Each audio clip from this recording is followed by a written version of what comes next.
పరిశుద్ధ లేఖన భాగంలో నుండి కీర్తన గ్రంథము 31వ అధ్యాయము 19వ వచనాన్ని మనం చదివితే, నరుల ఎదుట నిన్ను ఆశ్రయించు వారి నిమిత్తము నీవు సిద్ధపరిచిన మేలు ఎంతో గొప్పది అనేటువంటి మాట వ్రాయబడింది. పిల్లారు, లోకంలో బ్రతుకుతున్నప్పుడు ఎవరికి భయపడకుండా దేవుని ఆశ్రయించి దేవుని మాట విని దేవుని మాట ప్రకారంగా ఎవరైతే జీవిస్తారో వారి కొరకు దేవుడు సిద్ధపరిచిన మేలు ఎంతో గొప్పది అనేటువంటి మాట చెప్పడం జరిగింది. పిల్లలు, ఎవరికి భయపడకుండా దేవుని ఆశ్రయించాలి.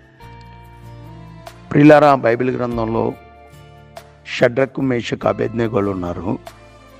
వారు లోకంలో ఉన్నటువంటి మనుషులకు భయపడకుండా దేవుని ఆశ్రయించినప్పుడు వారి జీవితంలో గొప్ప మేలు జరిగించడం మనకు తెలుసు. అలాగే మనం కూడా దేవుని ఆశ్రయిస్తే గనక కంపల్సరీ మనం కూడా గొప్ప మేలు పొందుకుంటాం.